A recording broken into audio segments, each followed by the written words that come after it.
কিছু দায়িত্বর কাছে আমি বন্দী, এই সত্যিটা প্রতিদিন নতুন করে আমি বুঝি। চাইলেও নিজের মতো করে সবসময় বাঁচা সম্ভব হয় না। সকালের শুরুতে মনে পড়ে কত কিছু সামলাতে হবে, একান্ত নিজের ইচ্ছেগুলো চুপচাপ থাকে, অন্যান্যগুলো আগে আসে। কখনো কখনো ক্লান্তি এসে আমাকে ভীষণভাবে ঘিরে ধরে, কিন্তু থামার উপায় থাকে না।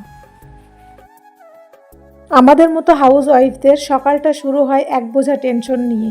সকালে কি রান্না করব, দুপুরে কি রান্না করব, সকালের কাজটা কোন দিক থেকে শুরু করব। সকালের সমস্ত কাজ তো থাকেই, তার উপরেও আবার আলাদা টেনশন থাকে যে আজকে কি রান্না করব। তো যাই হোক, সকালবেলায় ঘুম থেকে উঠেই আমি সমস্ত কাজ কমপ্লিট করে এই বেডশিটটা নেওয়া হয়েছিল দোকান থেকে। এর সাথে কোনো বালিশের কভার নেই, শুধু বেডশিটটাই আছে। তবে খুব ইচ্ছে আছে ভালো একটা বেডশিট নেব, সংসারের খরচ বাঁচিয়ে আর নিয়ে উঠতে পারছি। আমাদের মতো মধ্যবিত্ত পরিবারের মানুষগুলার এটাই একটা সমস্যা, নিজের ইচ্ছা শখ পূরণ সব বিসর্জন দিতে হয়। তো যাই হোক, এইদিকে দেখো আমার তোরের কি অবস্থা, ভাবছি এটাকে একদিন গোছাবো। কোনো জায়গায় গেলে আমার সঙ্গে কাপড় এইভাবে এলোমেলো হয়ে যায় বার করতে গিয়েই। আর এই যে ড্রেসিং টেবিলটা তোমাদের দেখিয়েছিলাম ভেঙে গিয়েছিল, সেটা এখানে আঠা মেরে দিয়েছে। আসলে আয়নাটা সোহানের আব্বুর অনেক শখের, ওর নিজের ইনকামে কিনেছিল আমাদের বিয়ের অনেক আগে। এটা অনেক পুরনো আয়না। যাই হোক, তারপরে চলে আসলাম বাইরে। এইদিকে দেখি আকাশের অবস্থা খুবই খারাপ, আর অনেক জামা কাপড়ও। এই বর্ষাতে একটাই কি সমস্যা জানো, জামা কাপড় কাচলে না সকালে কেমন একটা গন্ধ হয়ে যায়। সেই জন্য আমি ভাবলাম ঘরের ভিতরে মেলে দিই। তো এইখানে আমি মেলে দিয়েছি। আসলে জামা কাপড়গুলো কেচে দিয়েছিলাম কালকে, তো একটু একটু ভিজা আছে। আজকে মেলে দিলে শুকিয়ে যেত, কিন্তু আজকেও আর রোদ হচ্ছে না। তো যাই হোক, তারপরে চলে আসলাম সকালের খাবার বানানোর জন্য। এটা হচ্ছে চাল কুমড়ো। আজকে ভাবছি চাল কুমড়ো ভাজি করব আর রুটি করব। চাল কুমড়ো ভাজি খেতে আমার কিন্তু খুবই ভালো লাগে। এই কুমড়োরই বড়ি দেয়।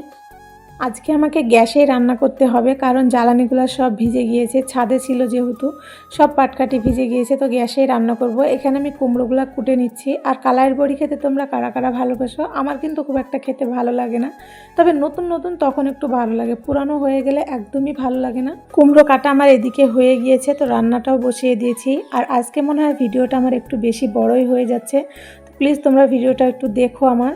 এই কুমড়াগুলো চিংড়ি মাছ দিয়ে রান্না করলে খেতেও কিন্তু বেশ ভালো লাগে। তো চিংড়ি মাছ যেহেতু এখন নাই, তাই আমি শুধুই ভাজি করব। আর শুধু ভাজি করলেও রুটি দিয়ে খেতে কিন্তু বেশ ভালো লাগে।